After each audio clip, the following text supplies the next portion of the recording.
Rúnar, 6-1 stórsigur á Þórsson, lítið bara að vera ansi sáttur með. Já, gríðarlega sáttur að við héldum áfram eftir að við komist í 3-1 og kannski brotnuðu Þórsara aðeins. Það var erfitt tímabil hérna núna síðustu vikur og mánuði og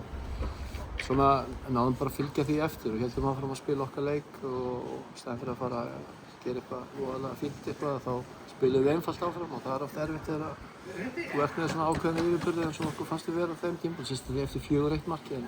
ég er óbúslega ánægður með strákana að hafa haldið áfram að spila bara þennan fótbolta sem við vildum spila í dag og færa boltan hratta bæði upp á milli lína og milli kanta og reyna að koma okkur sem flestum leikmönnum inn í teiginn til að skapa hættu. Þórsararnir svona vera kraftmiklir og öflugir kannski fyrstu 20 og svo gera dýr mistök. Myndirðu segja að það vera ákveðin vendipunktur að því að komst yfir þetta? Já, ég meina þetta Þórsliðið náttúrulega bara með þennan staðinn 0-0 þá voru þeir mjög vel skipulagðir og voru með vindinn í bakið, ýttu í hápressu á móti okkur og við vorum svona mestu kannski baslið með að búa eitthvað til og skapa eitthvað. Þá var það með eina opnun en við erum alltaf einn döðafæri en einhver síður að þá eru þeir að spila út úr frá markmanni upp í miðju þegar við stelum aðeins boltan og Freyr fer bara einn í gegn og skorar og eins og sem búin að sjá þá að vera að gera þetta í einstaklega leikjum hvernig þeir vilja spila út og það var lesið hjá Freysa og gerði vel í að slúta og svo komast við 2-0 hótspilnu og bara fullt að fara inn í hálfleikinn 2-1 en þetta losnaði þess okkur við þetta var erfitt fram að því. Sko gerið jafntefli í Keflavík síðasta leik, kannski vonbrigði, þú gerir 4 stóra breytingar á liðinu, Ísra, Már og Robby Hauks kom út og svo setur þú bara Helga Sig eftir aðstoðarþjálfarasettið og ertu ánægður með impactið hjá þessum 4 sem kom inn? Já, alla leikmennum 3, Helgi hefur gert frábært starf hérna hjá okkur og er geggjaður þjálfari og ég leyfði honum að sjá algjörlega Keflavík leikinn og hann treystur 100%. Hann vann val hérna heima í úrslitakeppninni í fyrra 2-0 fyrir mig og ég lét hann algjörlega sjá það og ég treysti honum með það. Hinir sem kom inn í liðið bara við vildum vera með kannski svona tekníska gaura í staðinn fyrir að hafa hraðan í Róbert sem kannski myndi nýtast minna núna í dag þar sem við áttum von á því að vera kannski meira með boltann. Það var lítið svæði fyrir aftan vörnina, við þurftum kannski að ýttu við Fred hærra, vorum með Vúki sinni í stöðu og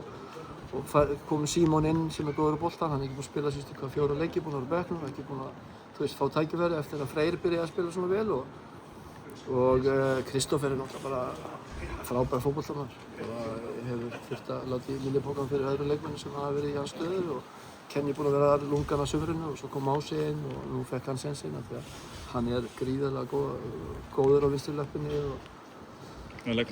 leggur upp og skorar og frábær í dag og hann er svo teknilega góður þannig að það er algjör synd og það er rosa erfitt og það gerir okkur þjálfarinn aft. Þetta er okkur lítið út að vera með svona gæða bekk. Ég meina, Tefling kemur sterkur inn, Freyr frábær í dag fannst mér. Ég meina, þetta bara lítur að gleðja þig í þessari barð sem þið eruð að djöflast í káringunum og reyna alltaf vingana Já, ég meina við erum gríðarlega ánægðir með svona stóran sigur og við erum gríðarlega ánægðir með spilið okkar, við erum gríðarlega ánægðir með að geta nýtt hópinn svona vel, að gera alltaf þessar breytingar í dag og gera svo 5 innáskiptingar og það er sjaldan sem maður kannski hefur tök á því þegar leikirnir eru jafnar en í dag var tækifæri til og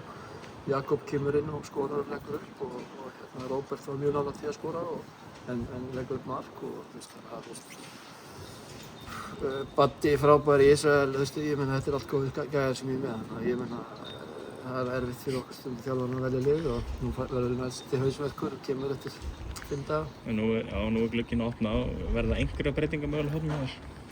Nei, ég hef ekki von á því. Það er alltaf einhverjar þreifingar en það er ekkert sem er komið á neitt alvarlegt stig. Við erum bara ánægðir með hópinn eins og hann er og hann er kannski ekki rosalega breiður en við höfum verið heppnir með meiðsli og haldið vel utan hópinn í sumar og vonandi heldur það bara fram. Takk fyrir. Takk svo mikið.